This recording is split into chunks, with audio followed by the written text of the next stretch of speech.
जय हिंद एवरीवन। तो स्वागत है आपका हमारे चैनल पे। और आज की वीडियो में हम करने वाले हैं HPPSC के द्वारा पिछले 5 साल में जो भी उसने मैथ के सेक्शन में जो आपके सिलेबस में चैप्टर्स हैं उसके जो क्वेश्चंस HPPSC ने पूछे हैं, ठीक है, यानी प्रीवियस ईयर क्वेश्चंस जो हैं वो हम करेंगे, ठीक है। तो इससे आपको आइडिया लग जाएगा कि क्या मैथ्स का लेवल HPPSC पूछता है। और इसमें ऐसे एग्ज़ाम भी हैं, ठीक है, ग्रेजुएशन लेवल एग्ज़ाम भी है। तो एग्ज़ाम के नाम यहाँ पे नहीं लिखे गए हैं क्योंकि फिर कुछ बच्चे जो हैं वो जज करने लगते हैं, ठीक है, क्वेश्चंस को।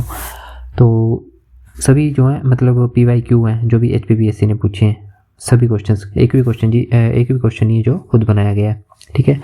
तो हमने पिछले 5 साल के सभी क्वेश्चन निकाले और उसमें से रिफाइन किए कि जो क्वेश्चन आपके सिलेबस में हैं तो वो क्वेश्चन आज हम करेंगे। इससे आपको आइडिया लग जाएगा कि किस लेवल का मैथ रहेगा आपका एग्ज़ाम में। और ये जो क्वेश्चन है इससे थोड़ा सा मान लो ऐसा ही लेवल रहेगा या फिर थोड़ा सा मॉडरेट हो सकता है या थोड़ा सा कम हो सकता है, ठीक है। तो जिस किसी ने अभी तक चैनल को सब्सक्राइब नहीं किया वो चैनल को सब्सक्राइब कर ले क्योंकि ऐसे ही वीडियोज़ आपको मिलते रहेंगे। और जिसने बाकी मैथ पढ़ना है पूरा अच्छी तरह से वो डिस्क्रिप्शन में आपको लिंक मिल जाएगा प्लेलिस्ट का, वहाँ से पढ़ सकता है, ठीक है। तो स्टार्ट करते हैं आज की वीडियो और करते हैं previous year questions bye HPPSC, ठीक है। तो देखो पहला क्वेश्चन है हमारा डिविजिबिलिटी से, नंबर सिस्टम से। तो बोल रहे हैं कि यदि 7, 3, 8 A और 6 फिर A 11 से विभाज्य है तो A का मान क्या है, ठीक है। आपको 11 का रूल आना चाहिए यहाँ पे। तो सबसे पहले वैल्यू लिखते क्या है 7, 3, 8, उसके बाद है A, 6 और A। अब देखो 11 का रूल क्या होता है, अल्टरनेट डिजिट को ऐड करते हैं। 7 और 8 15 और 15 के बाद 6 21। तो यहाँ पे मैं लिखता हूँ 21। उसके बाद बाकी अल्टरनेट 3 और A, 3 प्लस A, फिर उसके बाद 3 प्लस A, एक और A आ गया तो यानी 3 प्लस 2A, ठीक है। 2 बार A आया तो 3 प्लस 2A।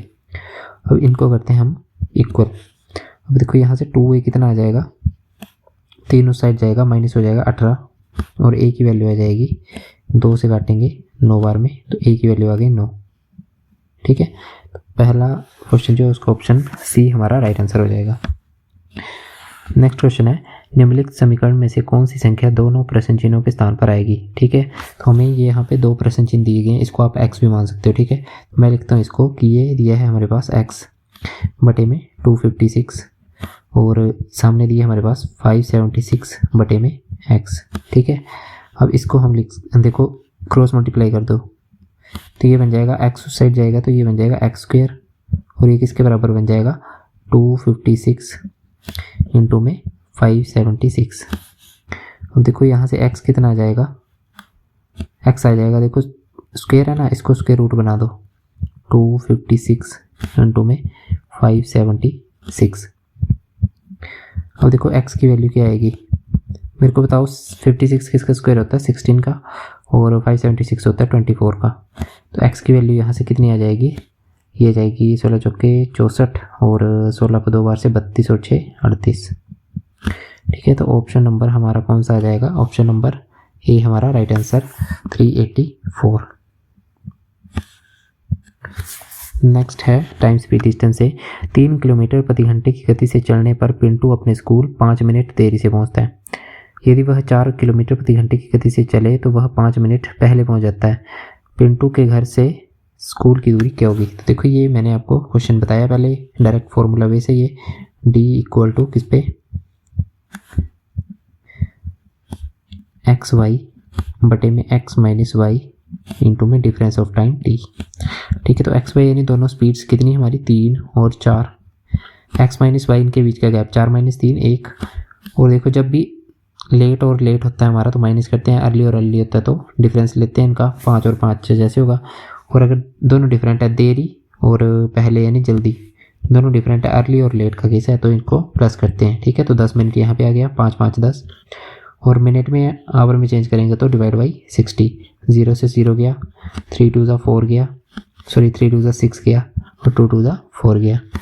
तो कितना आ जाएगा, ये आ जाएगा हमारे पास 2। तो डिस्टेंस कितना आ गया हमारे पास 2 किलोमीटर, ठीक है। तो ऑप्शन नंबर बी हमारा राइट आंसर हो जाएगा 2 किलोमीटर। नेक्स्ट क्वेश्चन देखते हैं, ये है हमारा नंबर सिस्टम से। बोल रहे हैं संख्या x को हमने लिखा है, ठीक है। तो x जो है पी बाई क्यू के रूप में व्यक्त किया जा सकता है, जहाँ p और q जो है धनात्मक पूर्णांक संख्या है, ठीक है, पॉजिटिव इंटीजर्स हैं, यानी नेगेटिव नहीं है, और पूर्ण संख्या है, ठीक है, जिनका कोई सामान्य गुणनखंड नहीं है, यानी कोई कॉमन फैक्टर नहीं। पूरी तरह से सिंप्लीफाई करना हमने इसको। तो p प्लस क्यू का मान बताना हमें। तो देखो इसको मैं लिख सकता हूँ x को 1.24 का बार, क्योंकि यहाँ पे देखो क्या लिखा है 1.242424, यानी रिपीट हो रही है। तो इसको कैसे सॉल्व करते हैं हम, ये आई थिंक पहले करवाया भी है आपको। तो 1.24 को कैसे सॉल्व करेंगे, 124 और जिसके ऊपर बार है उसको माइनस कर देते हैं, डिवाइड में पॉइंट के बाद जितने के ऊपर बार है 1 2 उतने 9 लगा देते हैं, जितने के ऊपर पॉइंट के बाद नहीं है। तो पॉइंट के बाद ऐसी कोई संख्या नहीं जिसके ऊपर बार नहीं है, तो कोई जीरो नहीं लगेगा। अगर कोई संख्या होती तो जीरो लगाते। तो देखो ये कितना बन गया 123/99। अब इसको कैंसिल करते हैं, 3 4 12, 3 1 3, 3 3 9, 3 3 9। तो x की वैल्यू आ रही है हमारी 41/33, यानी ये आया हमारा p बाई क्यू का मान। अब देखो p की वैल्यू 41, क्यू की वैल्यू 43, हमसे p प्लस क्यू पूछा है, तो कितना हो जाएगा 41 प्लस 33, तो ये हो जाएगा हमारा 74। ऑप्शन ए है राइट आंसर। नेक्स्ट है 735 का 3/5 भाग 633 के 2/3 से कितना अधिक है, ठीक है। तो सबसे पहले क्या करेंगे, 735 का 3/5 निकालेंगे। 735 का 3/5, 5 से जाएगा ये कितना, एक बार में, 2 बचा, 5 से जाएगा 4 बार में, ठीक है, 5 से जाएगा 7 बार में। तो इसको मल्टीप्लाई करते हैं, कितना जाएगा 3 7 21, 3 4 12 और 2 14, 3 1 3 और एक 4, 441 आ रहा है। दूसरी तरफ 2/3 निकालना है 633 का।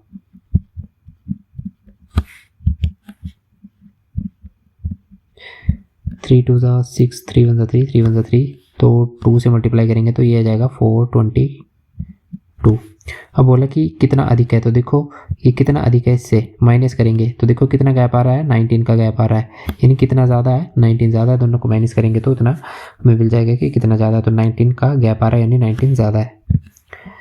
नेक्स्ट है, यदि किसी भिन्न के अंश में 800% की वृद्धि की जाए तथा हर में 300% की वृद्धि की जाए तो परिणामी भिन्न 9/7 होगी। मूल भिन्न क्या थी, यानी ओरिजिनल फ्रैक्शन क्या थी, तो हमने मान लिया कि ओरिजिनल फ्रैक्शन है हमारी x/22। अब बोल रहे हैं कि 800% की वृद्धि कर दी। 800% की वृद्धि क्या होती है, यानी 100 थी तो 800 वृद्धि कर दी, यानी 900 हो गई, ठीक है। कितनी हो गई, 900 हो गई। तो मैं यहाँ पे डायरेक्ट के लिखूँगा 800 की वृद्धि होगी, यानी 900 हो गई चीज़, तो मैं यहाँ पे लिखूँगा 900x, ठीक है। और नीचे लिखेंगे 300 की वृद्धि हुई तो 422, और किसके बराबर आ रहा है ये 9/7 के, ठीक है। तो 2 0 से 2 0 कैंसिल, 9 से 9 कैंसिल, तो x/22 किसके बराबर आ गया, ये 4 इस साइड जाएगा तो ये कितना आ जाएगा 4/7। तो राइट आंसर कौन सा आ जाएगा हमारा, ये ऑप्शन 4/7। नेक्स्ट है, एक व्यापारी ने अपनी वस्तु का मूल्य इस प्रकार अंकित किया कि उसे 25% का लाभ प्राप्त हो, ठीक है। तो मान लो हमारा था कॉस्ट प्राइस था मान लो 100, यहाँ पे कॉस्ट प्राइस मानते हैं, यहाँ पे MP मानते हैं और उसके बाद SP मानते हैं, ठीक है। कॉस्ट प्राइस था उसका 100, ठीक है। कॉस्ट प्राइस कितना था उसका 100 था। अब देखो कितनी की वृद्धि हुई है उसकी वृद्धि हुई है, वृद्धि नहीं हुई है, उसने 25% मार्कअप कर दिया, यानी बढ़ा दिया है, तो 125 हो गया, ठीक है। अब उसके बाद बोला कि 16% की उसने छूट दे दी है, तो देखो 16% की छूट देगा 125 पे, तो कितना बन जाएगा वो 125 पे आप 16 की छूट कर दो, तो 25 से 5 बार में, 25 से 4 बार में, 4 से 4 बार में, यानी 20 की छूट हो गई, ठीक है। यानी 125 से 20 की छूट हुई तो कितना बन जाएगा 105। तो देखो 100 से 105 में कितना उसे प्रॉफिट हुआ, 5 का प्रॉफिट हुआ। तो देखो राइट आंसर क्या जाएगा, ए ऑप्शन हमारा 5% प्रॉफिट। इसमें देखो लैंग्वेज में उसने खेल किया था।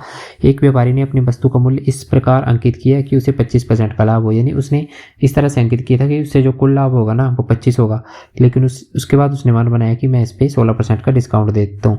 तो फिर जो उसको लाभ होगा ना 16% डिस्काउंट देने के बाद वो लाभ हमसे पूछा है, वो आया हमारा 5। तो इसका एक और तरीका है, सक्सेसिव से भी आप कर सकते हो, ठीक है। कैसे, मैंने आपको फॉर्मूला बताया एक सक्सेसिव का। तो देखो यहाँ पे पहले इसने मार्कअप किया यानी प्लस किया, तो उसके बाद डिस्काउंट दिया यानी माइनस, उसके बाद माइनस A/B/100। तो देखो 25, उसके बाद 16 के डिस्काउंट, माइनस 25 इंटू में 16/100, यहाँ पे 16 होगा, ठीक है। 25 से 4 बार में गया, 4 से 4 बार में गया, 25 माइनस 16 कितना होता है, ये होता है 9। उसके बाद 9 माइनस 4 कितना होता है, 5। तो 5% का नेट उसे लाभ होगा, ठीक है।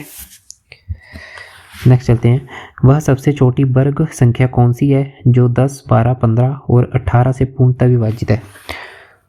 और देखो इन्होंने क्या बोला है, 10, 12, 15 और 18। देखो मेरे को एक चीज़ दिख रही है कि 0 आना चाहिए लास्ट में, क्योंकि 10 से विभाजित है तो डी ऑप्शन तो हो ही नहीं सकता है। 12 में हमारा 4 और 3 आ रहा है, तो और 18 में हमारा 9 से कट रहा है। तो देखो 9 से कटेगी संख्या, तो पहला ऑप्शन भी नहीं हो सकता है क्योंकि 400 है। उसके बाद बचा बी और सी, तो 9 से हमारा सी भी नहीं कट रहा है, 6 और 1 7, तो हमारा एक ही ऑप्शन बचा, कौन सा, 900। तो इस तरह से आपने इसको ये करना है, अप्रोच करना है। ये नहीं करना है कि सभी संख्याओं को पहले 10 से भाग कर रहे हैं, फिर 12 से कर रहे हैं, फिर 15 से कर रहे हैं। आपने इनको ब्रेकअप कर लेना है इसका, कि 12 को जैसे हम लिख सकते हैं 4 इंटू में 3, यानी 3 से डिवाइड होगी संख्या। वैसे मैं 15 को लिख सकता था 3 इंटू 5, तो 5 से संख्या विभाजित होनी चाहिए, लेकिन 3 हो रही थी। 18 यानी 9 इंटू 2, 9 से होनी चाहिए। तो देखो 9 से हमारी एक ही संख्या, एक तो हमने एलिमिनेट कर दी थी ना, ये भी 9 से हो रही है, लेकिन जो 3 बची थी उसमें से एक ही हो रही थी, ठीक है। तो राइट आंसर हो जाएगा ऑप्शन बी, 900।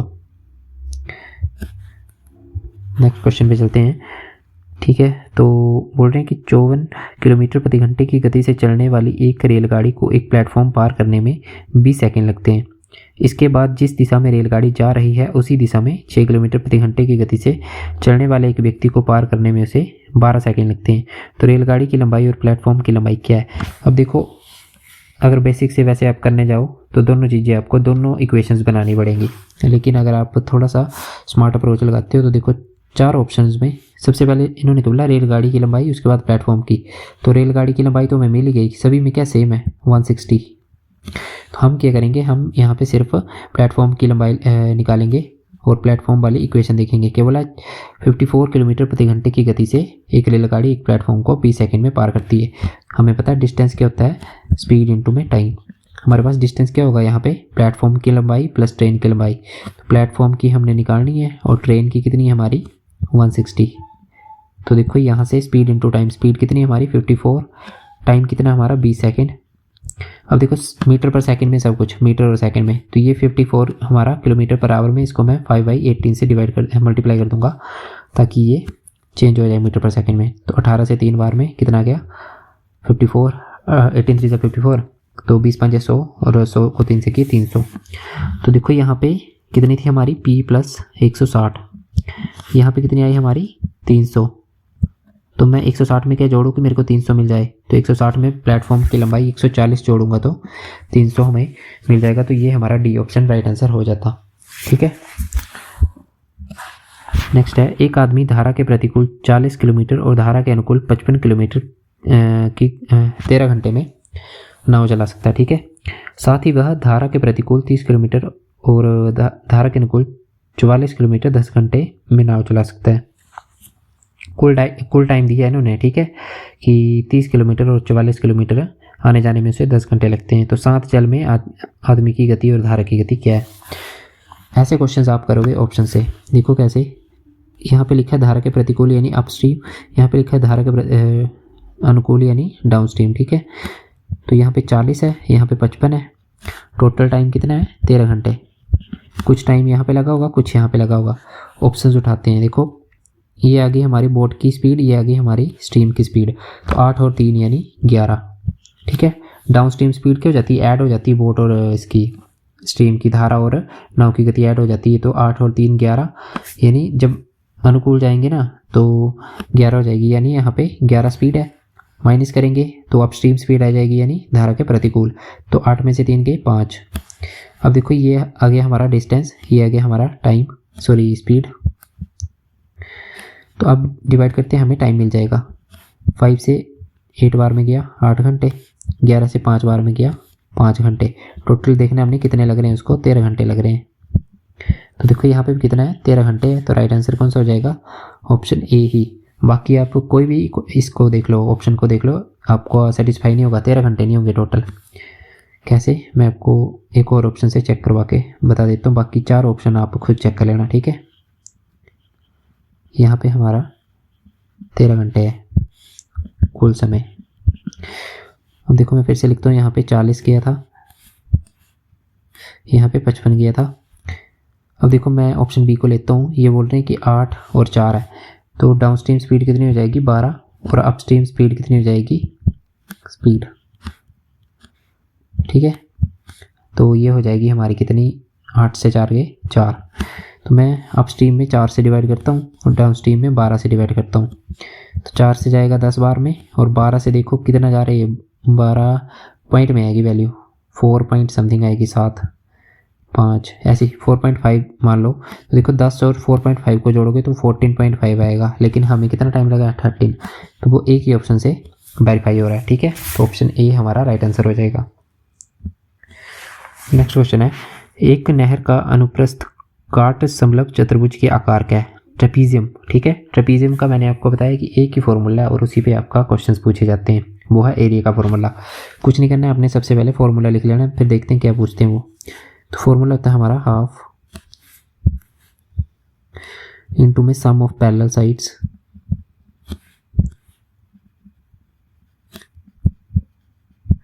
और उसके बाद होता है इनटू में डिस्टेंस, उनके बीच का डिस्टेंस कितना है, ठीक है। ये होता है हमारा एरिया,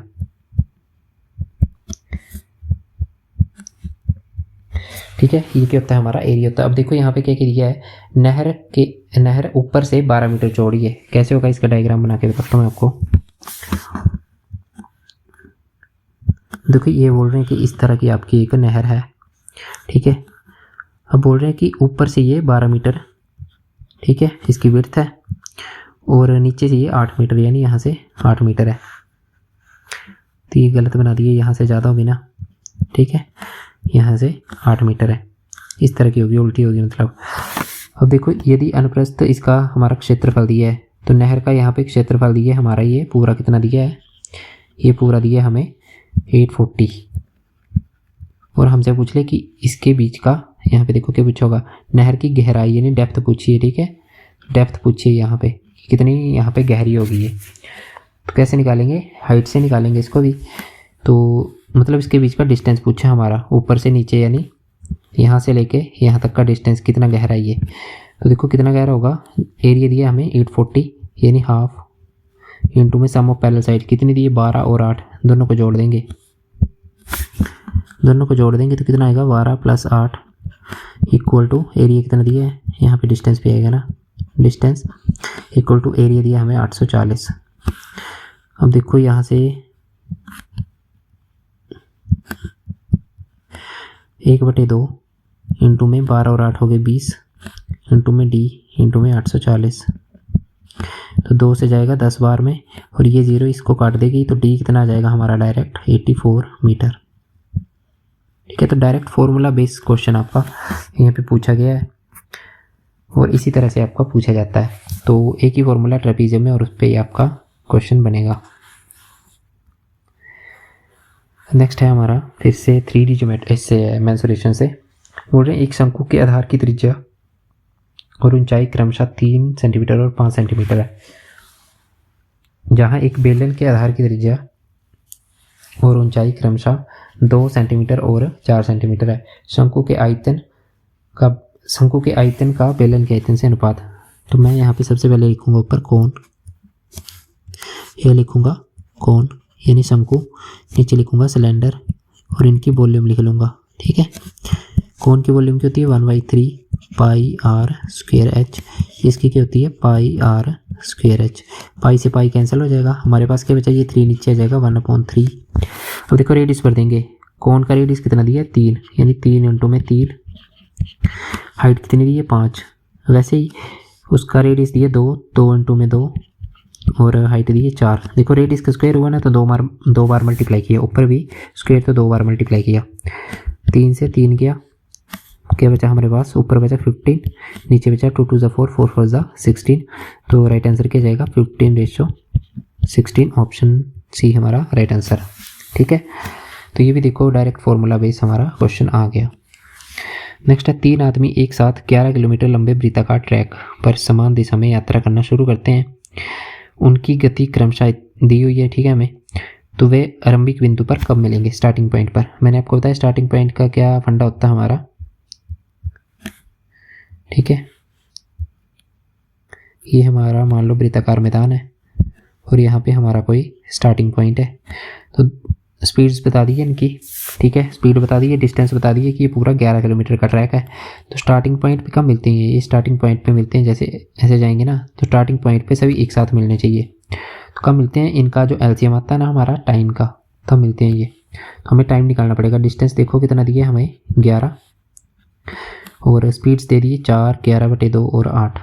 तो यहाँ पे हम टाइम निकालेंगे। तो इसको टाइम क्या आ जाएगा हमारा, T1 में लिख लेता हूँ 11 देखो डिस्टेंस 11 आ गया और उसकी स्पीड कितनी 4, तो 11/4 T1 आ गया।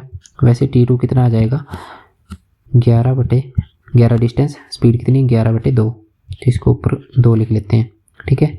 T3 कितना आ जाएगा 11 डिस्टेंस आ गया और स्पीड कितनी 8। तो ये हमारे टाइम्स आ गए, ठीक है, अलग अलग टाइम आ गए। यहाँ पे 11/4 ये बन जाएगा 22/11, ठीक है, इसको लिख सकते हैं हम 22/11। तो अब इसका क्या करते हैं, हम एलसीएम लेते हैं टाइम का। तो एलसीएम लेंगे, एलसीएम ऑफ T1, T2 और T3, ठीक है। तो 11/4 22/11 नहीं होगा यहाँ पे, हाँ 11 ही होगा, ठीक है। 22/11 और 11/8 इसका एलसीएम लेंगे। तो कैसे लेते हैं इसका एलसीएम, इसका एलसीएम लेते हैं, मैंने आपको बताया था, ऊपर वाले का एलसीएम लेंगे और नीचे वाले का क्या लेंगे, एचसीएफ लेंगे। फिर से बता देता हूँ 11/4, 11/22 और 11/8। ये जो नीचे डिनोमिनेटर इसका एचसीएफ लेते हैं, ठीक है, और इनका एलसीएम लेते हैं। ये फिर से गलत लिख दिया, यहाँ पे होगा 22/11। अब देखो ऊपर वाले का एलसीएम लेंगे तो एलसीएम ये होता है जो संख्या हमारी सबसे बड़ी होती है और तीनों से कटती है, सबसे छोटी होती है और तीनों से कटती है। तो देखो यहाँ पे 22 जो हमारी 11 से कट रही है, 11 से कट रही है और खुद 22 से कट रही है, तो एलसीएम ऊपर आ जाएगा 22। नीचे एचसीएफ, इसमें एचसीएफ क्या आएगा 2 × 2 लिखूंगा, इसको 11 लिखूंगा, इसको 2 × 2 × 2 लिखूंगा। लेकिन तीनों में कॉमन क्या आ रहा है, कुछ भी नहीं आ रहा, यानी एक ही कॉमन होगा।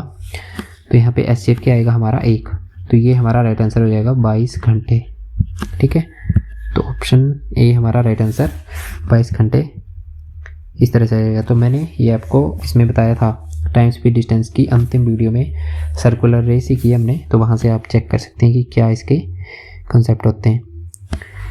एक आदमी अपने वेतन का 2/5 हिस्सा खाने पर, 3/10 हिस्सा घर के किराए पर और 1/8 हिस्सा कपड़ों पर खर्च करता है। उसके पास अभी भी 1400 रुपये बचे हैं, ठीक है। तो लिख लेते हैं। देखो सबसे पहले यहाँ पे मैं साइड में लिखूँगा 2/5, 3/10 और 1/8। अब देखूँगा ये जो नीचे इसका एलसीएम क्या आ रहा है मेरा, कॉमन वैल्यू जो इनसे कट रही है, तो 5, 10, 8 इससे कटेगी 40।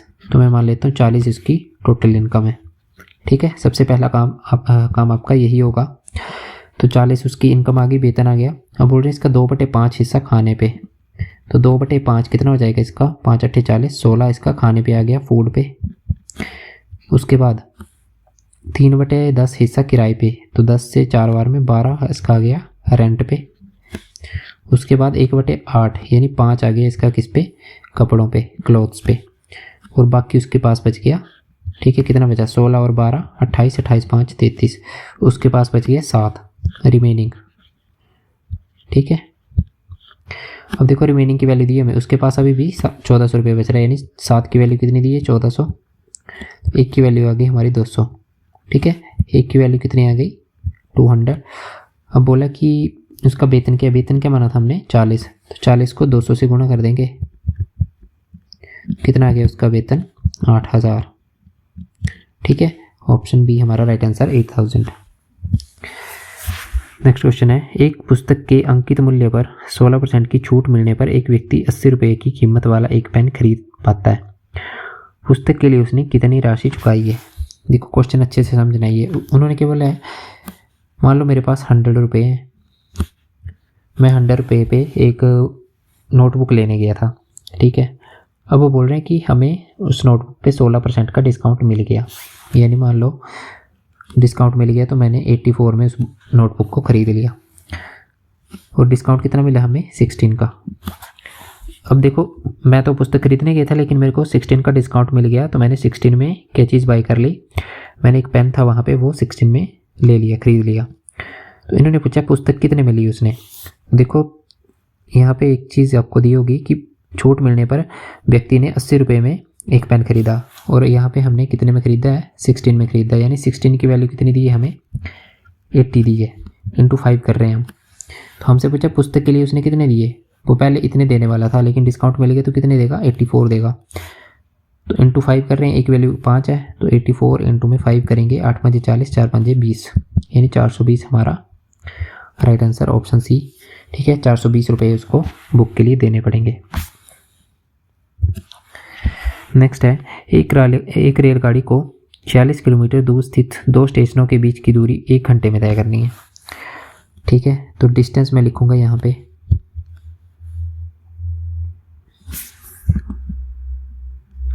कितना डिस्टेंस है, डिस्टेंस है हमारा 46 और टाइम है हमारा 1 घंटा। अब बोल रहे हैं कि यदि यह 40 किलोमीटर प्रति घंटे की गति से 25 किलोमीटर चलता है, तो देखो कितना चल रहा है वो 25 चल रहा है 40 की गति से, तो टाइम कितना आ जाएगा यहाँ से 5 8 40, 5 5 25, तो उसको कितना टाइम लगा इसमें 5/8 घंटे लगे। अब देखो 5/8 लगे, ये होती है हमारी पूरी वैल्यू, एक सेकेंड, ये होती है हमारी पूरी वैल्यू, उसको 5 घंटे लग गए हैं और उसको टोटल 8 घंटे लगने हैं। तो देखो कितने बचे 3/8 बचे उसके पास, ठीक है, समझ गए। ये मैं वैसे बताता हूँ आपको, देखो उसको कुल लगना था 1 घंटा, उसको कितना लगा 5/8 लगे, तो कितने बचे उसके पास, माइनस कर देंगे 5/8 को, तो 8 से 5 जाएगा, 8 - 5 बटे में 8, तो कितना आ जाएगा 3/8। तो उसी को मैंने डायरेक्ट यहाँ पे लिखा कि 3/8 उसके पास टाइम बचा है अभी। तो 3/8 टाइम बचा, उसमें उसको कितनी दूरी तय करनी है 46 तय करनी है, सॉरी कितनी तय कर ली उसने 25 तय कर ली है, तो कितनी तय करनी है 46 में से 25 के उसने तय करनी है अब 21, और टाइम कितना उसके पास है 3/8, क्योंकि उसने टोटल 1 घंटा लेना है, 5/8 उसने ले लिया, अब 3/8 बचा है, तो 3 यहाँ पे आएगा और जो नीचे 8 आएगा उसको ऊपर लिख देंगे।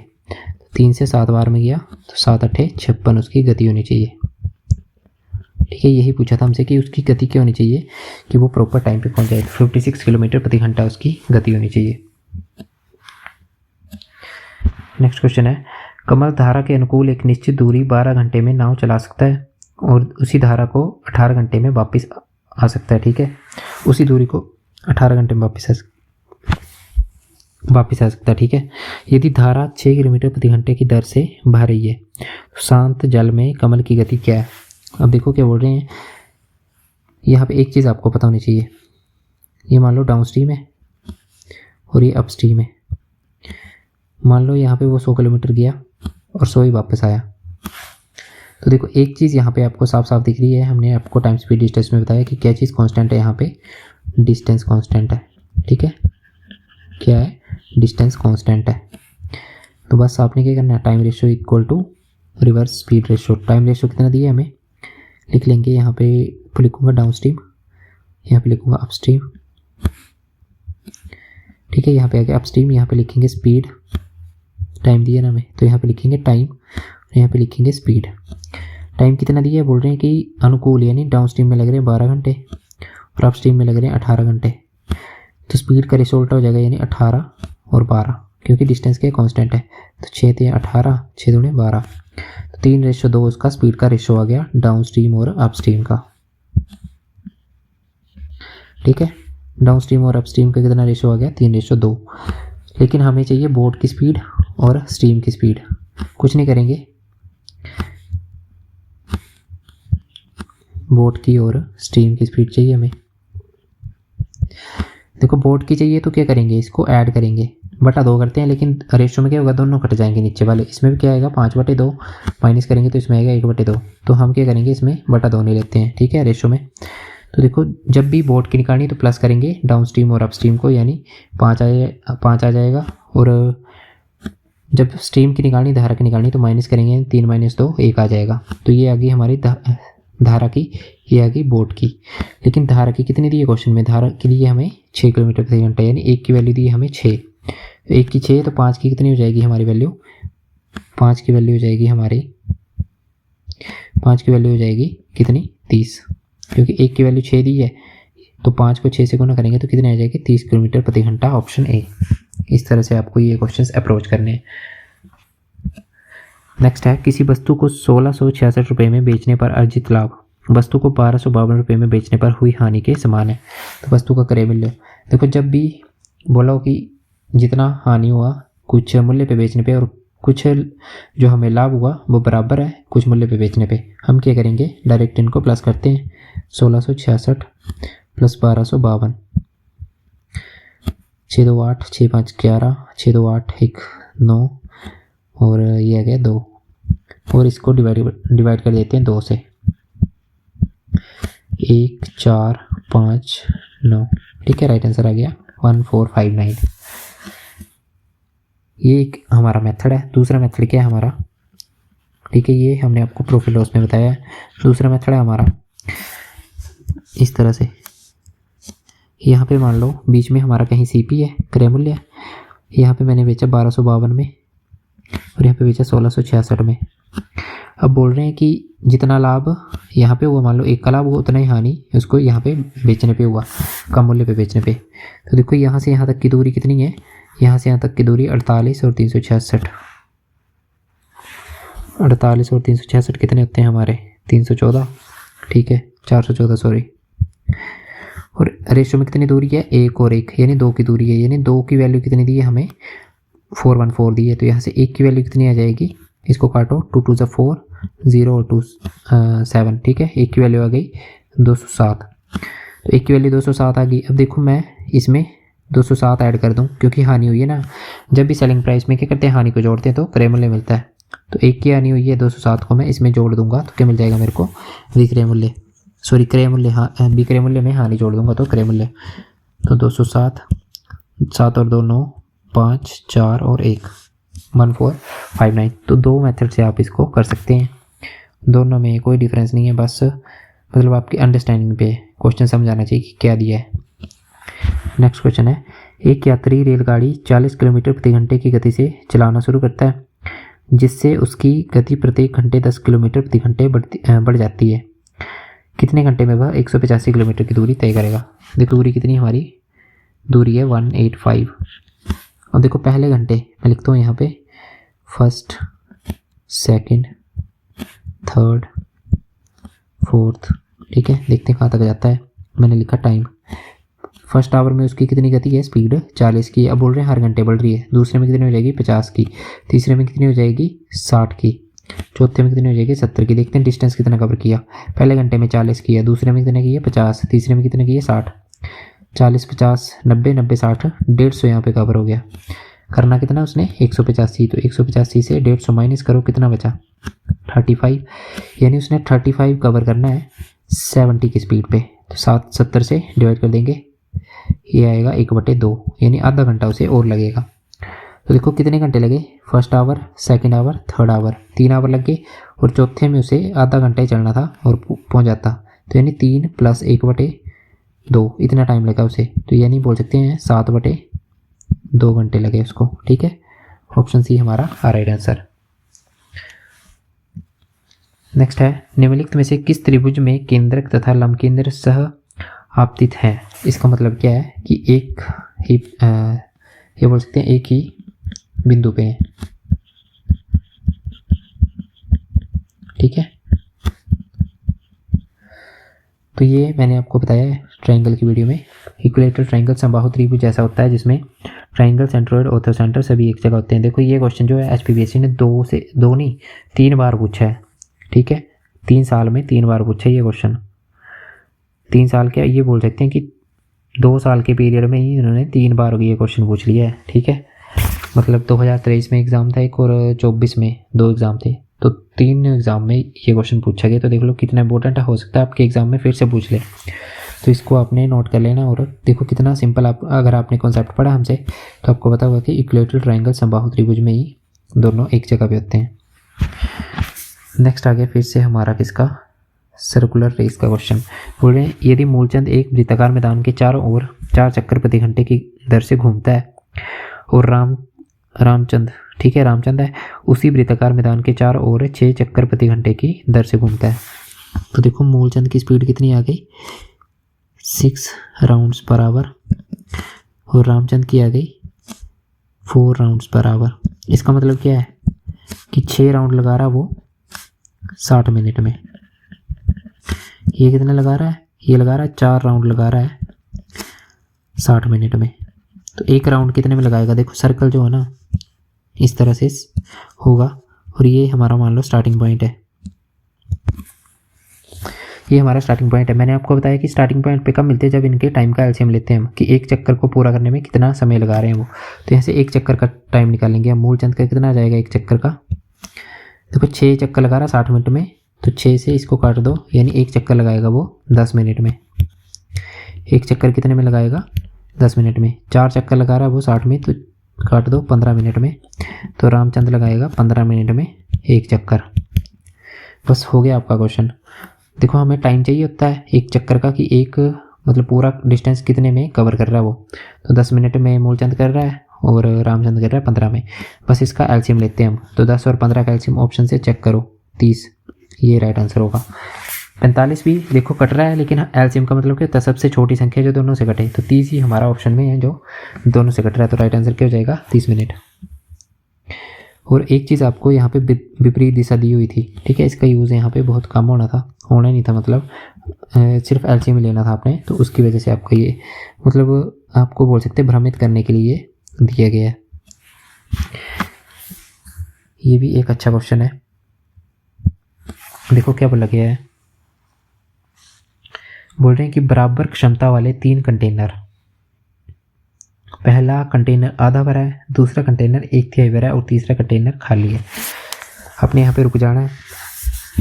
और देखो 3 कंटेनर यहाँ पे A B C, ये 3 मान लो, तीनों बराबर हैं। यहाँ पे मैंने देखा 1/3 बोला है, तो मैंने 30 30 और 30 इसकी क्षमता मान ली, ठीक है, 30 30 30 इसकी क्षमता यानी कैपेसिटी मान ली। और बोल रहे हैं कि पहला जो कितना भरा है, आधा भरा है, तो 30 का आधा कितना होता है, 15 भरा है, ये इसकी कैपेसिटी है, और ये कितना फुल है।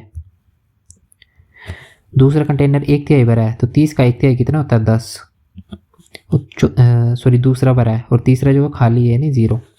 अब बोल रहे हैं यदि कंटेनरों का सारा पानी कंटेनरों में बराबर बांट दिया जाता है, तो यहाँ पे फिर से बनाता हूँ मैं A B और C। देखो टोटल कितना पानी है इसमें, 25, और 3 बंदे हैं, तो बराबर बराबर बांटना है, यानी 25/3 करना पड़ेगा हमें। तो इसमें भी 25/3, इसमें भी 25/3 और इसमें भी 25/3, तो टोटल हमारा कितना हो जाएगा, टोटल देखो तीनों में बराबर हो जाएगा। यहाँ पे क्या किया हमने, देखो इन्होंने बोला था कि 30 30 हमने मान ली कि कैपेसिटी है, इसमें उतना पानी आ सकता है, 30 30 30 इसमें पानी आ सकता है मान लो लीटर, और इसमें आधा भरा है। पहले मैं बोला कि आधा भरा है, ठीक है, यहाँ पे बोला ना पहला कंटेनर आधा भरा है, यानी 30 का आधा 15 भरा है, दूसरा 1/3 भरा है, यानी 30 का 1/3 10 भरा है, तीसरा खाली है। और बोल रहे हैं जो कंटेनरों में पानी है ना वो सभी में बराबर बांट दिया जाता है। कितना पानी है इसमें, 25 लीटर पानी है, तो 25 लीटर को क्या किया, बराबर बराबर बांट दिया, ठीक है। अब कैसे बांटेंगे, देखो मेरे पास 12 चीज़ें और 3 बंदे हैं, तो मैं कैसे बांटूंगा, 12/3 करके सभी में बराबर बांटना है, तो 12/3 12/3 और 12/3 ऐसे बांटूंगा, तो 4 4 4 सभी में बराबर आ जाएगा। देखो यहाँ पे भी 4, यहाँ पे भी 4, यहाँ पे भी 4, तो टोटल कितना हो गया 12, और 12 मैंने बांटना था। वैसे यहाँ पे 25/3 25/3 25/3 सभी में बराबर बांट दिया। अब बोल रहे हैं तीसरा कंटेनर का कितना हिस्सा भरा होगा, टोटल कितना है 30 और भरा कितना है 25/3, तो देखो जितना भरा है वो लिखेंगे, और क्या बोल रहे हैं यहाँ पे कि कितना भरा होगा, तो टोटल कितना है इसका 30 है, 25/3 भरा है और टोटल कितना है 30 है। फिर से बताता हूँ इसको, देखो 25/3 भरा है और 30 हमारा टोटल है, इतना हिस्सा भरा है, 25/3 भरा है 30 में से। इसको कैसे लिखते हैं अब, देखो 25 ऊपर रहेगा, ये 3 नीचे आ जाता है और 30 है मल्टीप्लाई में, इसको कैंसिल करो 5 बार में 6 बार में। तो कितना बना ये 5/18 हिस्सा भरा है उसका। ठीक है, तो ऑप्शन सी हमारा राइट आंसर आ जाएगा 5/18। नेक्स्ट है एक आयताकार होल की चौड़ाई उसकी लंबाई की 3/4 है। चौड़ाई यानी ब्रेड्थ और लेंथ। अगर इन्होंने बोला कि 3/4 यानी ब्रेड्थ 3 है तो लंबाई कितनी होगी 4 होगी। यदि इसका क्षेत्रफल क्या होता है लेंथ इंटू ब्रेड्थ, तो इसको 3x मान लो, इसको 4x मान लो। ये दिया हमें 300 यानी 3x इंटू 4x कितना दिया है 300। तो 3 से जाएगा ये, ठीक है 100 बार में, 4 से जाएगा ये 25 बार में। x और x इंटू में यानी x स्क्वायर आ जाएगा 25, तो x कितना आ जाएगा 5। ठीक है, x 5 आ गया।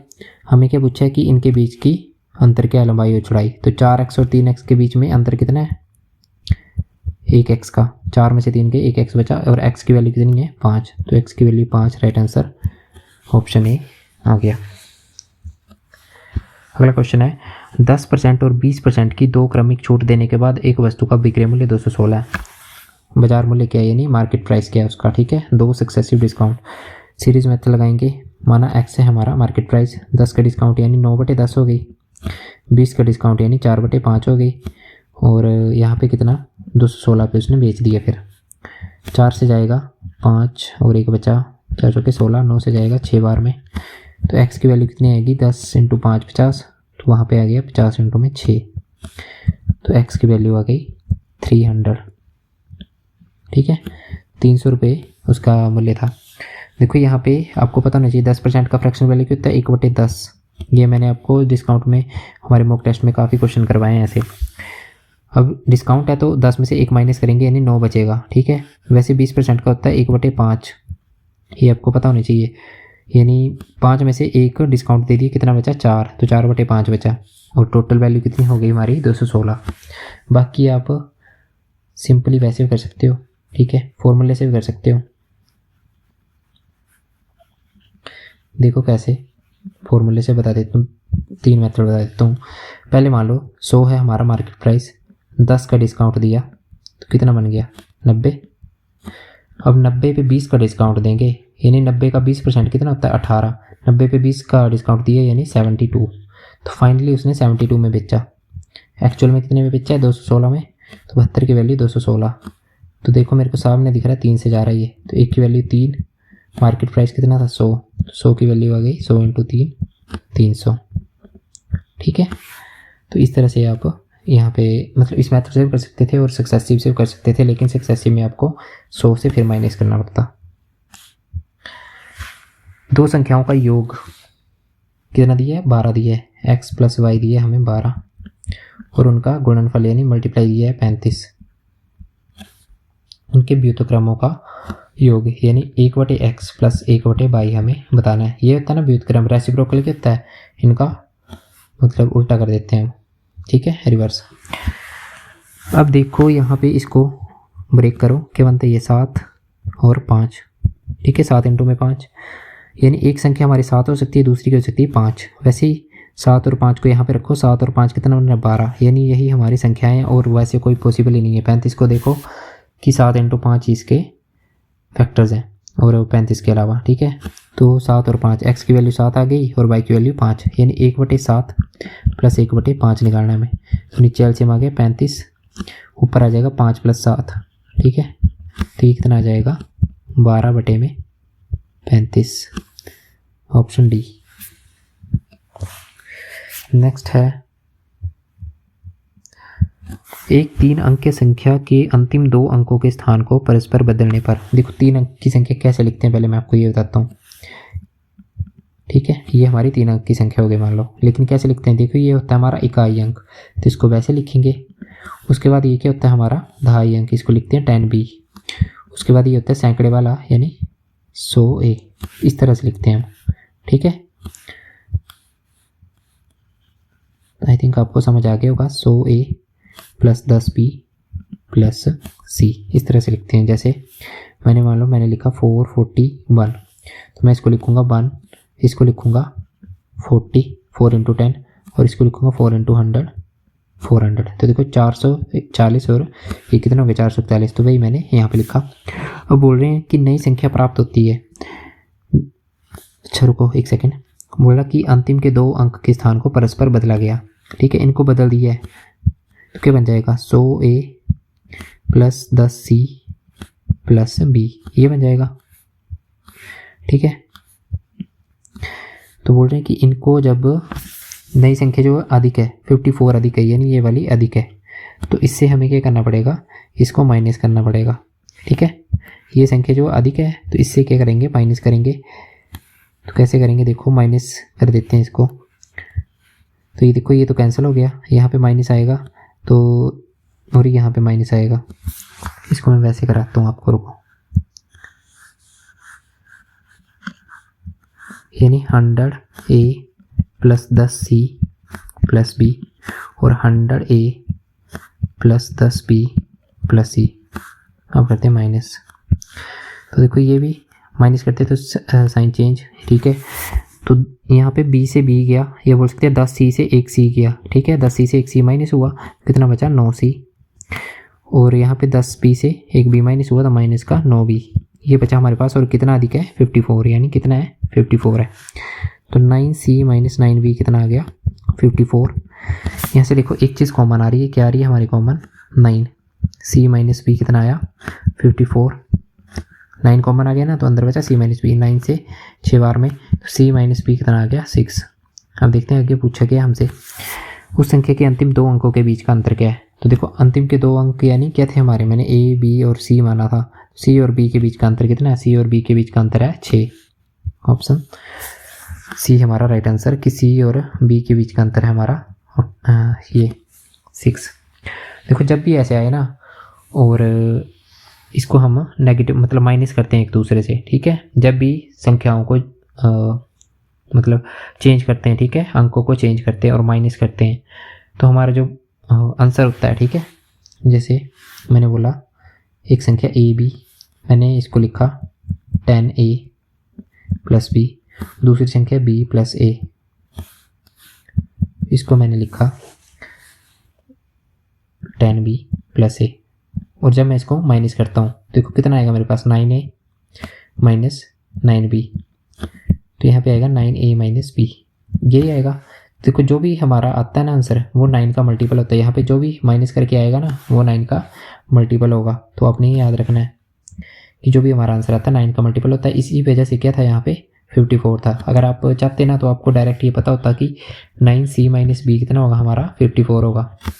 मतलब जिसने पढ़ा होगा ना उसको पता होगा कि ये चीज़ क्या है, ये है, तो सीधा वो 6 लगा देता है, या उसको पता होता कि ये जो है वो ऑप्शन में से किसी ना किसी से कटेगा। ऑप्शन में से किससे कटेगा, तो यहाँ पे देखो 6 से कट रहा है, ये वैसे 2 से भी कट रहा है, 8 और 4 से नहीं कट रहा है, लेकिन 2 नहीं हो सकता था क्योंकि 9 6 सा 54 और 9 2 सा 18।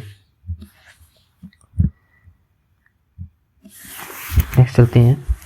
एक 150 मीटर लंबी रेलगाड़ी 55 किलोमीटर प्रति घंटे की गति से चल रही है, ठीक है। यह रेलगाड़ी जिस दिशा में जा रही है उसी दिशा में, ठीक है, मान लो ये रेलगाड़ी ऐसे जा रही है, उसी दिशा में 10 किलोमीटर प्रति घंटे की गति से एक व्यक्ति चल रहा है। ये मैन है और ये ट्रेन है। तो बोल रहे हैं कि कितने समय में पार कर लेगी। तो देखो ये तो आसान है, सेम डायरेक्शन है, स्पीडें माइनस हो जाएंगी। डिस्टेंस कितना है 150 मीटर की ट्रेन है और स्पीड 55 है ट्रेन की और 10 है हमारी मैन की, माइनस हो जाएंगी क्योंकि सेम यानी एक ही दिशा में जा रहे हैं। तो 45 स्पीड आ गई, तो 45 से डिवाइड करूँगा, लेकिन किलोमीटर प्रति घंटे में तो 5/18, तो 5 से जाएगा 30 बार में, और ये जाएगा 9 से 2 बार में, 9 से 5 बार में, 5 से 6 बार में। तो देखो 6 × 2 कितना आ गया 12 सेकेंड्स। तो ये ऐसे क्वेश्चन तो आपको करवाए हुए हैं, तो इसका डिटेल एक्सप्लेनेशन आई थिंक ज़रूरत नहीं है। अगर किसी को डिटेल में देखना है तो टाइम स्पीड डिस्टेंस की वीडियो देख ले, आई थिंक वहाँ पे भी ये क्वेश्चन कवर किया हुआ है, ठीक है। अगला है समान लंबाई वाली 2 रेलगाड़ियाँ समानांतर लाइनों पर एक ही दिशा में जा रही हैं, बोल रहे हैं, ठीक है, और एक ही दिशा में जा रही हैं, ठीक है। इसकी गति दे दी है। तेज गति वाली रेलगाड़ी धीमी गति वाली रेलगाड़ी को 27 सेकंड में पार करती है। प्रत्येक रेलगाड़ी की लंबाई कितनी है, ठीक है। यहाँ पे ये क्वेश्चन नहीं है हमारा, ठीक है, यहाँ पे क्वेश्चन खत्म हो गया है। ये मिसप्रिंट आई थिंक पिछले क्वेश्चन का आगे, ठीक है। इसको वाइट से करते हैं ना, ठीक है। और देखो क्या बोला है कि क्वेश्चन में क्या बोला है, दोनों सेम दिशा में जा रही है। पहले तो ये बोला है एक की गति 45, एक की 35। फिर बोला समान लंबाई है। तो देखो कुल डिस्टेंस कितना हो जाएगा, टोटल डिस्टेंस हो जाएगा, दोनों की लंबाई मान लो l है तो l प्लस l, यानी टोटल डिस्टेंस हो गया 2l। नेट स्पीड कितनी हो जाएगी, समान दिशा है तो एक की 45, एक की 35, तो माइनस करेंगे 10 आ जाएगी नेट स्पीड। ठीक है। और समय कितना लगा है, समय लगा है उसको 27 सेकेंड्स। बस तो हो गया क्वेश्चन ख़त्म। हमें पता है एक formula, distance equal to speed into time. तो डिस्टेंस कितना आ जाएगा, यहाँ पे डिस्टेंस है 2l। ठीक है, यहाँ पे मैं भरूँगा 2l इक्वल टू स्पीड कितना है 10 इंटू में 27 सेकेंड, और स्पीड किलोमीटर पर आवर में है तो चेंज किया 9 से 3 बार में, 9 से 2 बार में। ठीक है, 2 से 5 बार में।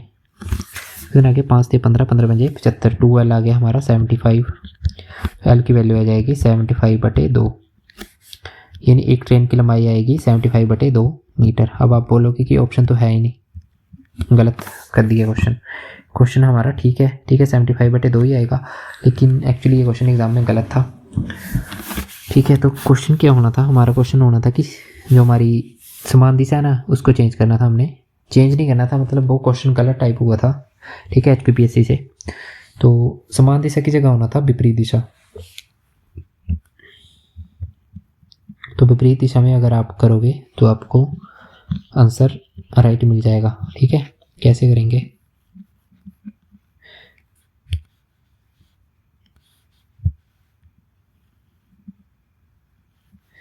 ठीक है।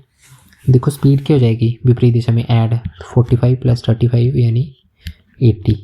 स्पीड कितनी होगी 80, और टाइम कितना है 27 सेकेंड्स। बस फिर से वही formula, distance equal to speed into time. Distance क्या है 2l, स्पीड कितना है हमारा, स्पीड है 80 इंटू में टाइम है 27। चेंज कर दूंगा किस में, 5/18 से, क्योंकि मीटर पर सेकंड में सब कुछ। तो 9 दूनी 18, 9 3 27, 2 से जाएगा 40 बार में। 40 में 200, 200 इंटू 3 600। 2l किसके बराबर आया 600 के, तो l किसके बराबर आएगा 300 के, यानी प्रत्येक ट्रेन की लंबाई कितनी आ गई 300 मीटर। ठीक है, तो ऑप्शन बी हमारा राइट आंसर होगा। लेकिन किस केस में होगा, देखो क्वेश्चन गलत है और आप हो सकता है आपके एग्जाम में भी ऐसे आए, तो आपने खुद पे कॉन्फिडेंस रखना और आपको पता होना चाहिए कि आप क्वेश्चन ठीक कर रहे हो। कहीं गलत क्वेश्चन आ गया और आप इसमें 4-5 मिनट लगा दिए आपने कि आंसर नहीं आ रहा, आंसर नहीं आ रहा, मेरे को तो आता ही है। तो आप अपने आप पे कॉन्फिडेंस होना चाहिए, इसके मार्क्स आपको मिल जाएंगे। ठीक है, यदि दो समरूप त्रिभुजों की संगत भुजाओं का अनुपात 9:4 है तो उसके क्षेत्रफल का अनुपात क्या होगा। तो मैंने आपको बताया कि साइड रेशो जो दिया है हमें S1:S2 दिया है हमें 9:4। तो एरिया का जो रेशो होता है वो क्या हो जाता है, इनका स्क्वायर हो जाता है, यानी 9 का स्क्वायर 81, 4 का स्क्वायर 16। Option C. अगला क्वेश्चन है, एक वृत्त पर रेल मार्ग का वक्र बनाया गया है। ये अच्छा क्वेश्चन है, वक्र बनाया जाना है।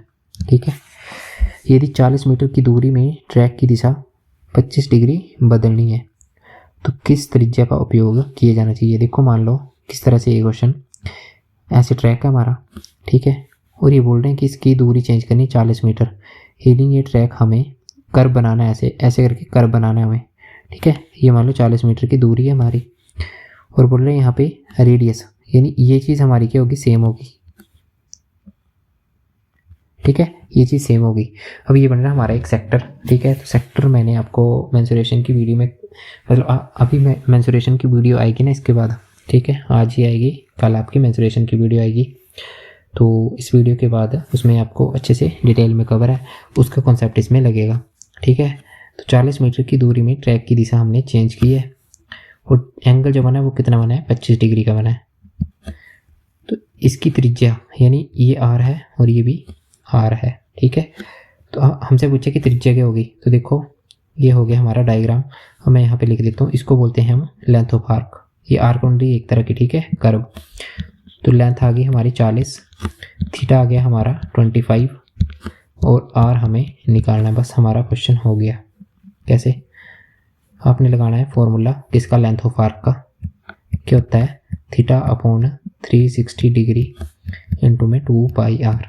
देखो लेंथ ऑफ आर्क है 40, थीटा दिया हमें कितना 25, यहाँ पे दिया है 360, ठीक है। 2 पाई दिया है 22/7 होगा यहाँ पे, और आर की वैल्यू निकालनी है।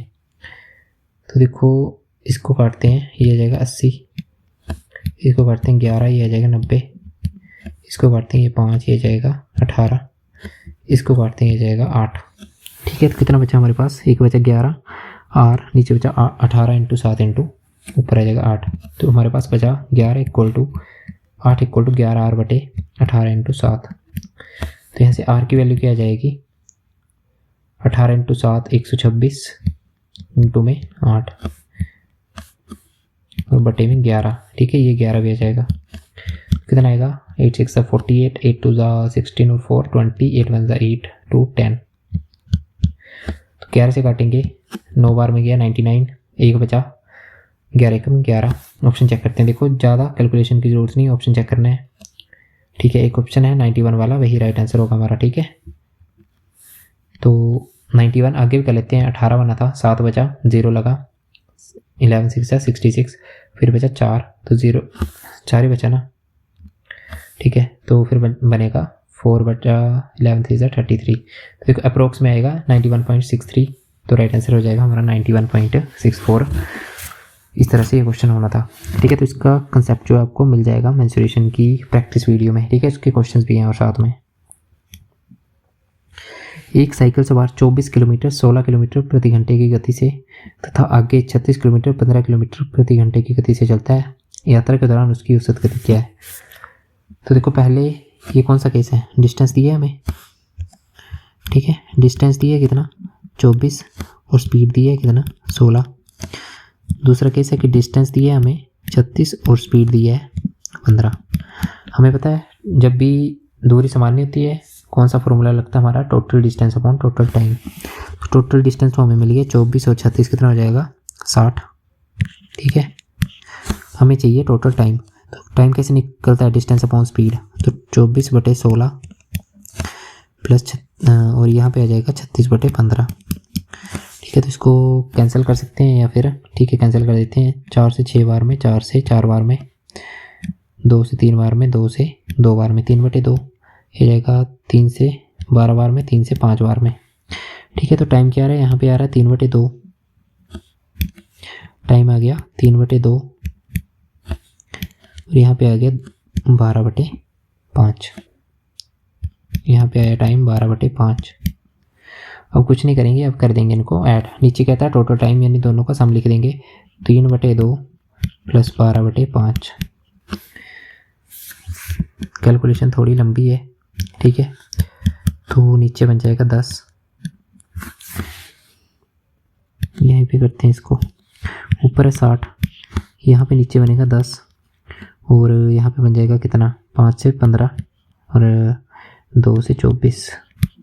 काफ़ी लंबी कैलकुलेशन है, ये 10 अब ऊपर चला जाएगा, ये तो आपको पता ही होगा, ठीक है। तो 600/39 हमारा ये आ गया, लेकिन अब इसको कट करना पड़ेगा, 39 से काटते हैं, 39 से एक बार में 21 बचा, 39 से एक बार में गया 21 बचा अब, ठीक है।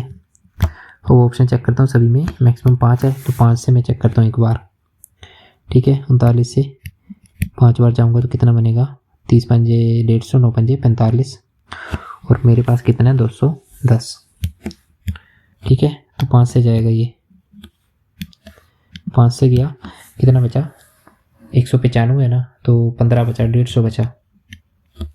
अब देखते हैं 39 से कितनी बार जाना पड़ेगा, 39 से 3 बार जाना पड़ेगा, ये 39 से 4 बार, 3 बार जाएंगे तो कितना बनेगा, 3 आए 27, 3 3 9, 9 और 2 11, 117 बन रहा है, ठीक है। तो 3 बार ही जाएंगे हम, क्योंकि 4 बार जाएंगे तो ये 156 हो जाएगा, हमें चाहिए 150।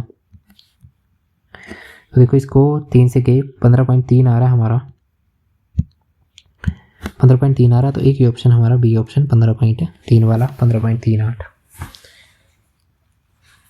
ठीक है। तो थोड़ी सी कैलकुलेशन है, बाकी कॉन्सेप्ट आपका वही है जो क्लास में करवाया गया आपको।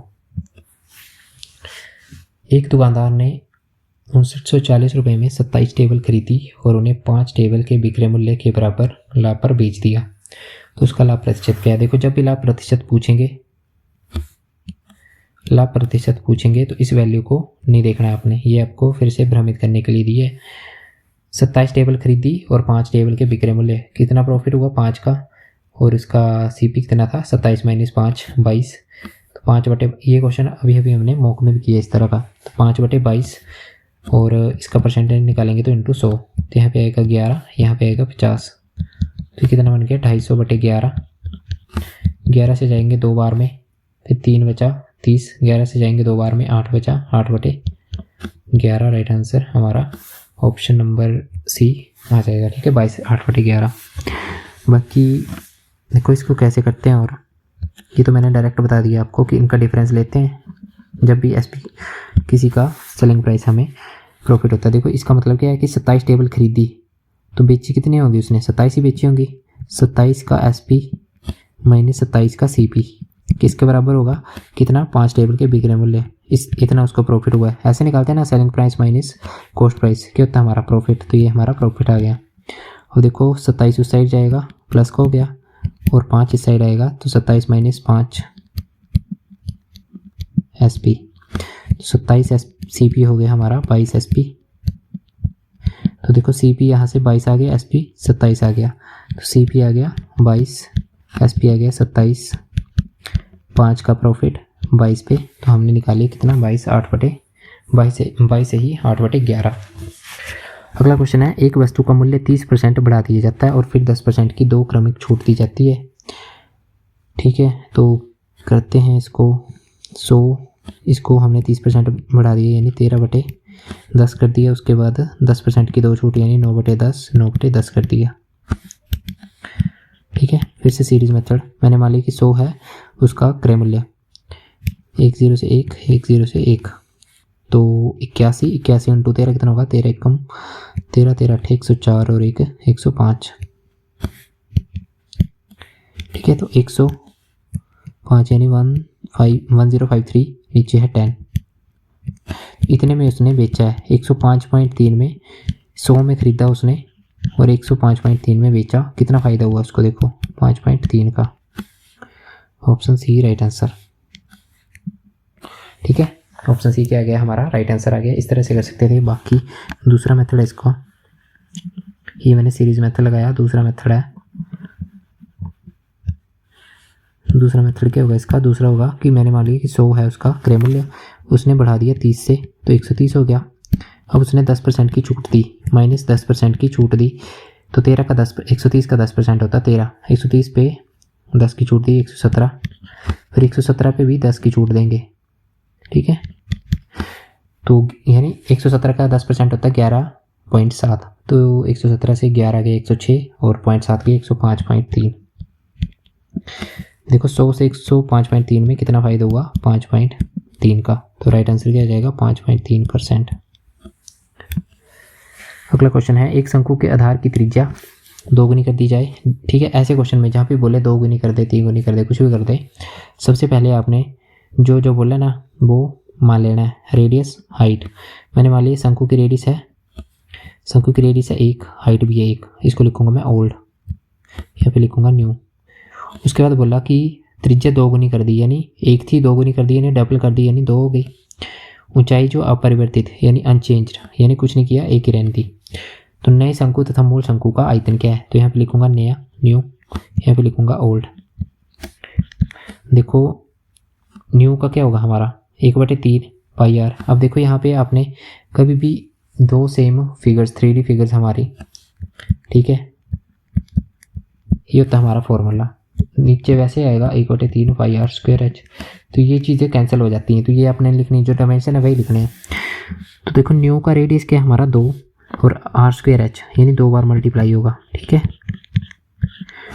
और ओल्ड का रेडियस क्या है 1, तो 1 × 1, हाइट कितनी 1, ये भी हाइट थी हमारी अनचेंज्ड। तो देखो क्या रेशियो बन गया हमारा, ऊपर बना 4 नीचे बना 1, तो रेशियो क्या जाएगा नए से पुराने का 4:1। Option A. अगला क्वेश्चन है, ठीक है, यहाँ से जो हमारे क्वेश्चन है ना यहाँ तक ये थे। ये जो अभी क्वेश्चन शुरू होंगे ये होंगे आपके HPPSC कनेक्टर्स के। ठीक है, जो कनेक्टर का एग्ज़ाम करवाया था ना HPPSC ने, उसके क्वेश्चन से ही। तो हो सकता है ये आपको काफ़ी आसान लगे। तो 900 से छोटी सबसे बड़ी संख्या है जो 8, 12 और 28 से विभाज्य है।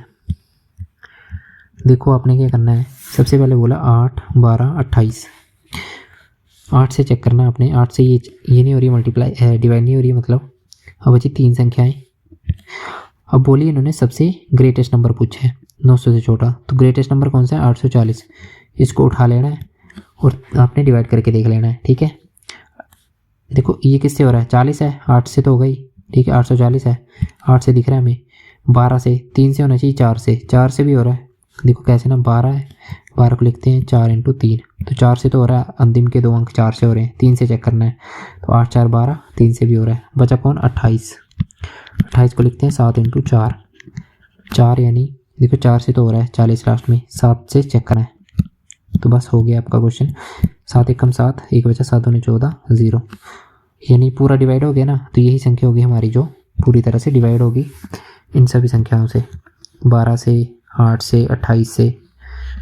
बस जैसे मैंने आपको पीछे बताया ना कि इनको एक तरह से ब्रेक कर लेना आपने। और इन्होंने पूछा सबसे बड़ी संख्या, तो आपने क्वेश्चन में सबसे पहले सबसे बड़ी संख्या उठानी है।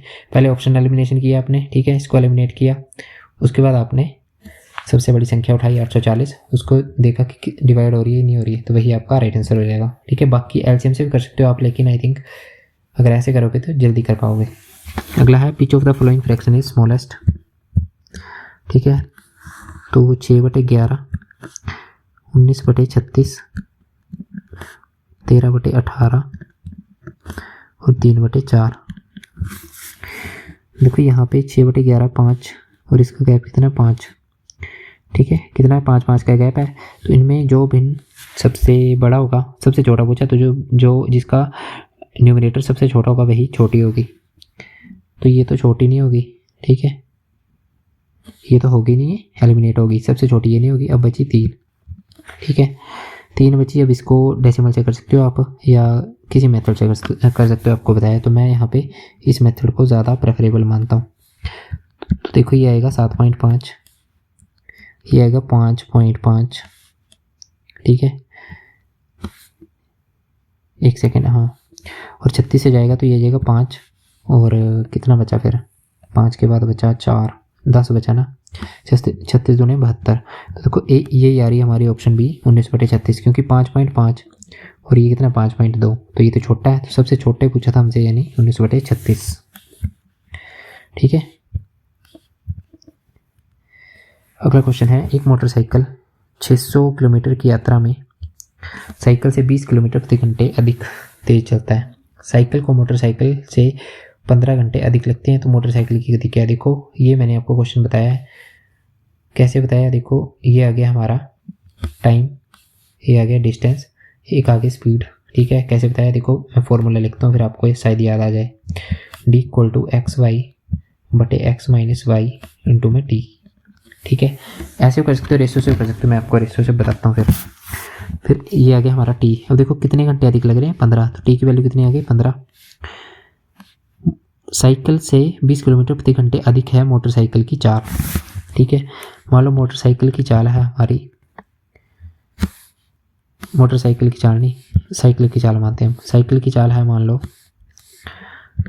हमारी x, तो मोटरसाइकिल की हो जाएगी 20 ज़्यादा ना, तो x + 20, ठीक है। और डिस्टेंस हमें दी है कितना 600 दी है, तो यहाँ पे 600 भर देंगे, बस हो गया आपका काम। 600 आ गया हमारा डिस्टेंस, और x आ गई साइकिल की स्पीड, और x + 20 आ गई मोटरसाइकिल की स्पीड। इनके बीच का गैप कितना है, x और x + 20 का, तो और टाइम दिया है 15। तो देखो 15 से सीधे जाएगा 4 बार में, 15 × 60, तो इसको काटने की ज़रूरत नहीं है यहाँ पे, ठीक है। 15 से सीधा 4 बार में, 15 × 60, तो देखो अब हो गया सिंपली ये, इसको यहाँ पे मल्टीप्लाई करो तो ये आएगा 40 × 20 = x × x + 20। बस यहाँ पे आपने रुक जाना है। अब आपने उठाने ऑप्शंस, ठीक है, ऑप्शंस उठाने आपने। देखो हमने मोटरसाइकिल की चाल मानी है 20, ठीक है, मोटरसाइकिल की चाल, सॉरी इसकी चाल मानी है, साइकिल की चाल मानी हमने x, और मोटरसाइकिल की चाल मानी हमने x + 20। तो मान लो ये 40 आ गई हमारी, किसकी, मोटरसाइकिल की आ गई, तो यहाँ से किसी की मान सकते हो, और ये आ गई हमारी मोटरसाइकिल की चाल x। यहाँ पे 20 बनना चाहिए। तो 20 कैसे बन सकता है, x की जगह हम क्या भरेंगे, 20 भरेंगे। ठीक है, एक सेकेंड, मैंने गलत बता दिया। मेरे को ये बताओ कि ये 40 × 20 बन रहा है ना, मैं x की जगह क्या भरूँ कि मेरे को 40 × 20 मिल जाए। देखो कैसे, दोनों बराबर करने हैं हमने। यहाँ पे 40 × 20 है, यहाँ पे मैं x की जगह 20 भरता हूँ, तो 20 + 20 कितना हो जाएगा, 40 हो जाएगा। इंटू x की जगह 20 भरा तो यहाँ क्या आ जाएगा, 20। देखो मैंने x की जगह क्या भरा, 20 भरा, यानी साइकिल की स्पीड कितनी आ गई मेरी, 20 आ गई। तो मोटरसाइकिल की क्या है, 20 ज़्यादा है, तो कितनी आ जाएगी, 40। ठीक है, इस तरह से आपने लॉजिकली इस क्वेश्चन को सोल्व करना था। बाकी आप रेशो से कर सकते थे, मतलब एक तरह से बोल सकते हैं कि ऑप्शन आपको चेक करने पड़ते, 4 ऑप्शन चेक करने पड़ते। कैसे, उसको भी देख लेते हैं।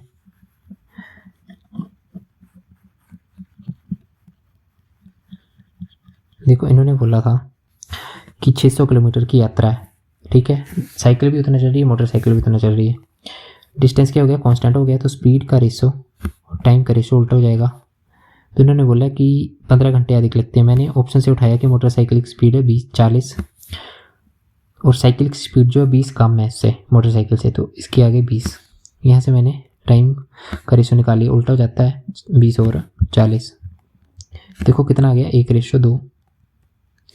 अब देखो साइकिल को कितने घंटे अधिक लग रहे हैं, ये बोल रहे हैं मोटरसाइकिल से 15 घंटे अधिक। तो इधर कितना लग रहा है, और 1 घंटा अधिक लग रहा है, ये सॉरी 1 मतलब यूनिट अधिक लग रहा है। 1 की वैल्यू 15 है, तो इसकी वैल्यू कितनी होगी, 30, और इसकी वैल्यू कितनी होगी, 15। अब देखो स्पीड मिल गई, टाइम भी मिल गया, हमें पता करना है डिस्टेंस। डिस्टेंस हमें मतलब 600 दिया है, तो वेरीफाई करना है। 40 किलोमीटर प्रति घंटे की गति से 15 घंटे चला वो, तो 15 × 40 हमारा डिस्टेंस कितना आ जाएगा, 600, और उतने डिस्टेंस चला था। वैसे ही देखो 600 चला था, वैसे ही स्पीड इसकी 20 है, टाइम कितना आ गया, 30, तो 20 की स्पीड से 30 घंटे चला, कितना आ गया, 600। वेरीफाई हो गया फिर से। तो इस तरह से 2 मेथड हैं आपके। आई थिंक पहले वाला मेथड आपको यूज़ करना चाहिए, क्योंकि हो सकता है कि ऑप्शन चेक करने के चक्कर में कभी कभी आप मिस्टेक कर दो। ठीक है, कहीं भी आपकी कैलकुलेशन, तो आप फिर से 4 ऑप्शन चेक करने लग जाओगे। ठीक है, तो वैसे कर सकते हो, ऑप्शन चेक कर सकते हो, वैसे ऐसी बात नहीं है, लेकिन इसमें भी थोड़ा सा लॉजिक है। 200 तक कितनी संख्याएं 4 और 3 से विभाजित हैं, तो ये तो काफ़ी बार क्वेश्चन करवाया है। 4 और 3 का एलसीएम देखो, 4 और 3 का मतलब है कि 4 और 3 दोनों से, 4 से भी होनी चाहिए, 3 से भी। तो पहली संख्या कौन सी होती है इसकी, 12, 4 से भी डिवाइड होती है, 3 से भी होती है। ठीक है, यानी एलसीएम क्या जाएगा हमारा, 12। इन दोनों का एलसीएम आ जाएगा,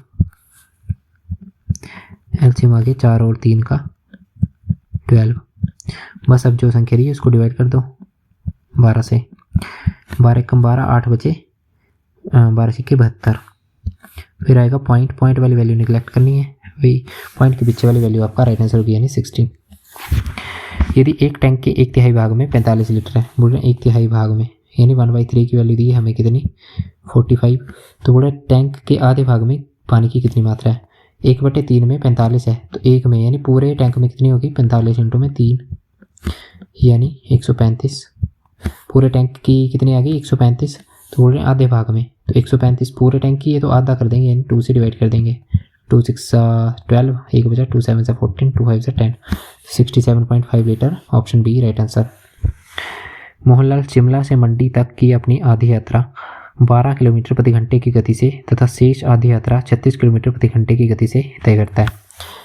उसकी औसत देखो, आधी आधी की है उसने, यानी यहाँ पे भी डिस्टेंस सेम, यहाँ पे भी सेम, डिस्टेंस सेम आ गया, तो एवरेज स्पीड कैसे निकालते हैं हम, 2s1 s2 बटे में s1 + s2। ठीक है, तो देखो एक स्पीड है 12, एक स्पीड है 36, उसके बाद नीचे आ जाएगा 12 और 36 का सम 48, तो 12 चौके 48, 2 दूने 4, 2 से गया 18 बार में, तो 18 किलोमीटर प्रति घंटा हमारा राइट आंसर, ऑप्शन ए।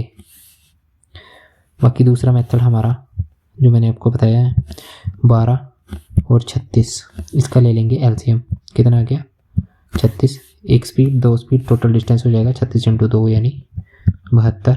देखो यहाँ पे कितना टाइम लग रहा है, 3 घंटे, यहाँ पे लग रहा है 1 घंटा, तो टोटल टाइम 4। देखो इससे क्या कर देंगे, डिवाइड कर देंगे, तो 4 से 18 बार में 18 किलोमीटर प्रति घंटा हमारा राइट आंसर। ठीक है, अगला है 3 कारों की गति का अनुपात दिया है ना, तो यहाँ पे लिखेंगे स्पीड 1:2:5। घोड़े समान दूरी तय करने के लिए कारों द्वारा लिए गए समय का अनुपात। देखो समान दूरी के डिस्टेंस कांस्टेंट आ गया फिर से। देखो कितने क्वेश्चन इस पे पूछ लिए इन्होंने, डिस्टेंस कांस्टेंट। तो स्पीड रेशियो क्या हो जाता है, रिवर्स हो जाता है। तो हम क्या करेंगे, अब देखो इसका अगर लिखना है हमने टाइम रेशियो, तो इन दोनों को मल्टीप्लाई करेंगे 10। इसका लिखना है यहाँ पे इस कार का, तो इन दोनों को मल्टीप्लाई करेंगे 5। और अगर लास्ट वाले का लिखना है तो इन दोनों को करेंगे 2। तो हमारा आंसर आएगा 10:5:2, यानी ऑप्शन बी। बाकी अगर इस तरह से नहीं करना है, आपको यहाँ पे कन्फ्यूज़न होती है, तो 1, 2, 5 इसका उल्टा कर देना है 1/8, 1/2, 1/5।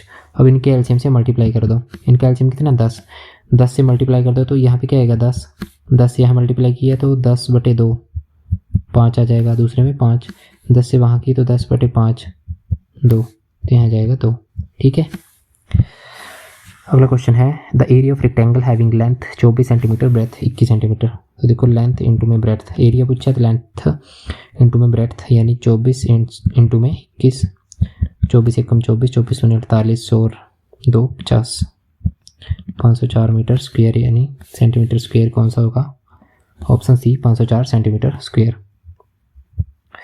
अगला है अंक 61845 में 9 के स्थानीय मूल और अंकित मूल के बीच का अंतर क्या है। तो ये भी आपको करवाया गया है, difference between local value and face value. देखो ये आ गया इकाई, दहाई, सैकड़ा। तो स्थानीय मान इसका, ठीक है, स्थानीय मान क्या होगा इसका, जिस स्थान पे ये इकाई, दहाई, सैकड़ा यानी 8 इंटू में सैकड़ा यानी 100, ये इसका स्थानीय मान आ गया, यानी लोकल वैल्यू। ठीक है, और फेस वैल्यू क्या आ जाएगी इसकी, फेस वैल्यू आ जाएगी इसकी जो इसकी अंकित मान है। ठीक है, इसका जो खुद है ये, जैसे 8, तो ये इसका आ गया अंकित मान। तो 800 माइनस 8, इनका अंतर पूछा तो माइनस कर देंगे 8, तो ये जाएगा 792, ऑप्शन सी राइट आंसर। ठीक है, तो ये थे हमारे 43 क्वेश्चंस जो आपके एग्ज़ाम में, मतलब आपके एग्ज़ाम ओरिएंटेड है। आपके जो एग्ज़ाम का सिलेबस है उसमें HPPSC द्वारा पिछले सालों में पूछे गए हैं।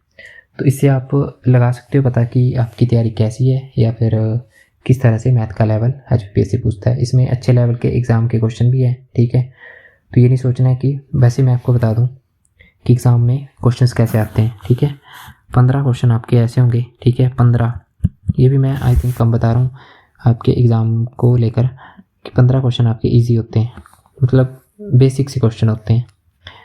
2 से 3 क्वेश्चन आपके मॉडरेट होते हैं। ठीक है, थोड़ा सा टाइम लेने वाले होते हैं, और 2 क्वेश्चन आपके 2 से 3 आपके मतलब क्या होंगे, थोड़े से टफर साइड में होंगे। ठीक है, तो देखो 15 क्वेश्चन तो इजी है, अगर आप अच्छे से पढ़ते हो तो ये 15 तो पहले पक्के कर लो। 2 से 3 भी आपके हो जाते हैं, अगर आपका कॉन्सेप्ट ठीक है, प्रैक्टिस है, तो ये 2-3 भी आपके आराम से हो जाएंगे। और ये जो 2-3 बचे ना, ये आप पे डिपेंड करता है कि आप एग्ज़ाम वाले दिन कैसा परफॉर्म करते हो। ठीक है, हो सकता है आप पैनिक कर जाओ तो ये क्वेश्चन ना हो, लेकिन अगर आप आराम से इन क्वेश्चंस को हैंडल करते हो, कॉन्सेप्ट को रिवाइज करते रहते हो एग्ज़ाम तक, तो हो सकता है आप ये सभी 20 के 20 कर लो। ठीक है, तो 15 क्वेश्चन आपके इतने कम से कम ईजी आएंगे, 2 से 3 मॉडरेट और 2 से 3 थोड़ा टफर साइड। ये जो है ये वेरी कर सकता है, लेकिन इतने तो मान लो कि होने वाले क्वेश्चन आएंगे आपके, तो इतने क्वेश्चन तो आपके होने चाहिए। बाकी आपकी तैयारी के हिसाब से कि आगे आप कितना अटेम्प्ट कर पाते हो। ठीक है, बाकी हमारा टेलीग्राम चैनल आप यहाँ पे इसको स्कैन करके ज्वाइन कर सकते हो। इसका जो लिंक है टेलीग्राम चैनल का वो भी डिस्क्रिप्शन में मिल जाएगा, वहाँ से भी आप ज्वाइन कर सकते हो। इसकी PDF आपको मिल जाएगी इन क्वेश्चंस की, वहाँ पे खुद आप इनको प्रैक्टिस करिएगा एक बार फिर से। और बाकी मॉक टेस्ट का लिंक भी आपको वहाँ पे मिलेगा, एंड PDF और वीडियो का लिंक भी आपको वहाँ पे मिलता रहता है, आप अपने डाउट भी पूछ सकते हैं। और ठीक है, तो तब तक के लिए अगले वीडियो तक थैंक यू, और मिलते हैं मेंसुरेशन की वीडियो में। तब तक के लिए शुक्रिया, धन्यवाद, जय हिंद।